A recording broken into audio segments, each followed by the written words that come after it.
안녕하십니까, 화강천입니다. 오늘은 첨각살에 대해서 알아보겠습니다. 주택의 대문이나 창호가 건축물의 첨각과 대면하고 있는 것이 첨각살인데요. 첨각을 살이라고 하는 것이죠. 그래서 붙여서 첨각살이라 합니다. 그러면 첨각은 무엇이냐? 첨각은 뾰족한 모서리를 뜻하는 것이죠.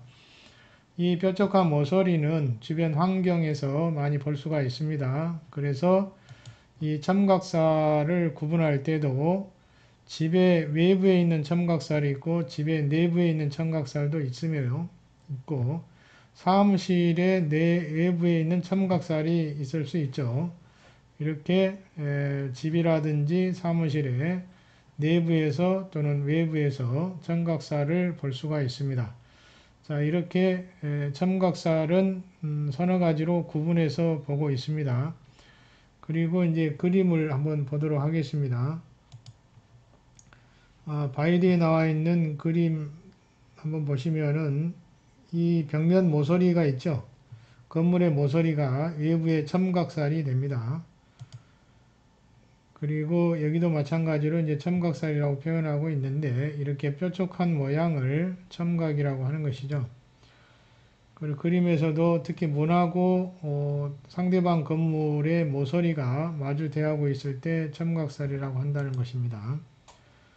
여기에서는 외부에 주택이 있는데 주택의 지붕의 모서리 또 벽면의 모서리 등이 사무실과 대면하고 있는 것이죠. 이런 것도 첨각살이라고 합니다. 더 자세히 나와 있으니까 이거 보시면 되고요.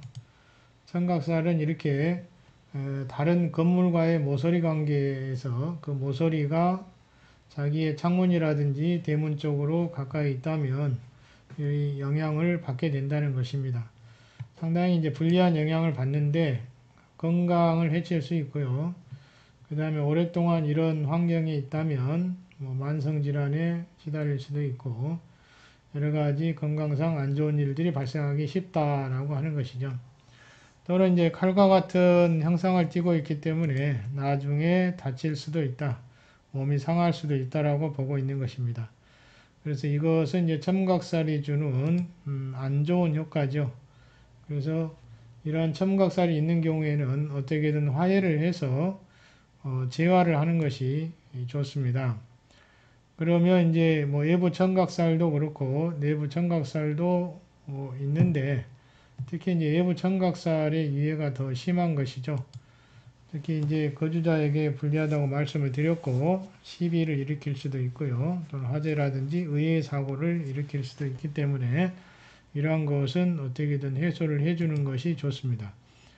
그리고 내부적으로는 사무실 책상끼리 모서리가 대면하고 있거나 특히 이제 내부의 기둥이 모서리가 있는 경우에는 이러한 모서리가 각살의 효과를 발휘하는 것이죠. 첨각살입니다, 다.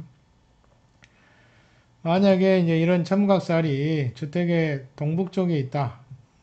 그러면 영향을 받는 부위가 조금씩 달라집니다. 팔개 방위도를 보고 활용하시면 될 것 같습니다. 특히 머리라든지 코라든지 골격 등의 영향을 받을 수가 있는 것이죠. 그래서 첨각살도 소재하는 위치에 따라서 영향을 받는 위치도 상이하게 달라진다는 점을 언급해 드립니다. 그 다음에 이제 화해를 하셔야 될 텐데 특히 이제 첨각살이 침실 쪽과 마주 보고 있거나 또는 자기 책상과 또 마주 보고 있다면 불리한 영향을 조성하겠죠. 부부 사이가 당연히 나빠지겠죠. 좋아질 수가 없죠.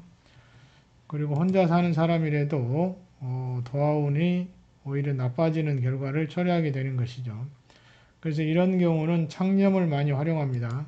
풍수에서 가장 많이 활용하는 것 중에 하나가 창념이라고 보시면 되는데 커튼이라고 생각하시면 됩니다. 창을 가리는 거, 바를 연상하시면 되는데요. 자, 이런 걸 설치해서 가려주는 것도 이 각살의 영향을 적게 받도록 해줍니다. 완화시켜준다는 것이죠. 그리고 또 뭐 산해진을 설치할 수도 있고요. 뭐 기린을 설치할 수도 있고 특히 이제 주변에서 활용할 수 있는 것 중 하나가 식물인데요.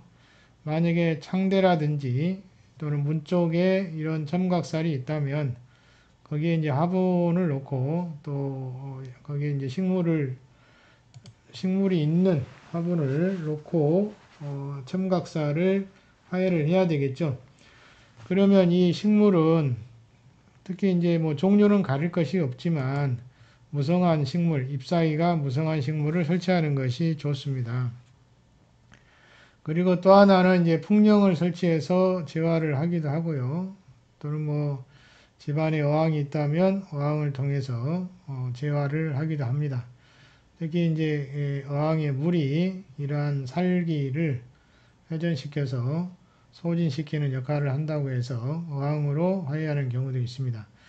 이처럼 여러 가지 선생에 따라서 다양하게 응용을 하고 있습니다. 그렇기 때문에 적당한 것을 가지고 설치하시는 것이 좋을 듯 합니다. 주변에 있는 것을 활용하는 것이 좋겠죠. 그래서 물건은 주변에 가지고 있는 물건 중에서 활용할 수 있는 것을 선정해서 활용하는 것도 좋은데요. 아마 화분을 넣는 것이 가장 좋을 것 같고요. 또 하나는 뭐 창념을 설치한다든지 또는 문발을 설치한다든지 이렇게 해서 재활을 해 주시는 것이 좋습니다. 특히 창하고 문이 가장 위해가 심하기 때문에 그런 쪽을 예방을 좀 하시는 것이 좋습니다. 특히 전원주택이라든지 또는 빌라라든지 단독주택에 사신다면 주변 환경상 이런 것들이 있을 수 있습니다. 자, 이런 것은 재활을 해서 사용하시는 것이 좋을 것 같습니다. 자, 오늘은 이렇게 첨각살, 모서리의 살기를 말씀을 드렸고요. 가깝게는 책상끼리의 모서리 이런 것도 다 해당이 되고요. 또는 지붕의 모서리 다 해당이 됩니다. 또는 집안 내부에 설치한 물건의 모서리도 해당이 되기 때문에 이러한 모서리가 많은지 살펴보시고 가급적이면 물건을 구매하실 때 모서리가 심한 경우 그 뾰족한 부분이 심하게 나와 있는 것은 가급적이면 사지 마시고 좀 둥글둥글하게 되어 있는 물건을 사시는 것이 훨씬 더 좋습니다. 집안에 설치할 때는 이런 점을 유념하시고 모서리라든지 가시처럼 뭐가 많이 나와 있다든지 이렇게 모난 물건은 가급적이면 집안 내부에 설치하지 않는 것이 좋다 이렇게 보시면 됩니다. 자, 이렇게 첨각살 개념, 그 다음에 이 첨각살이 주는 영향, 그 다음에 첨각살의 방위에 따라서 영향을 받는 부위가 좀 차이가 있다는 점, 그리고 화해의 방법에 대해서 말씀을 드렸습니다. 자, 자주 반복해서 들으시면 아마 이해가 될 것으로 보입니다. 용어는 뭐 모르셔도 되는데 이런 것도 집안의 기장에 영향을 주고 인체의 기장에도 영향을 주는구나 라고 생각을 하시면 훨씬 더 이제 풍수를 통해서 환경을 개선해 나가는데 도움이 될 것으로 보입니다. 자, 오늘은 여기까지 마치겠습니다.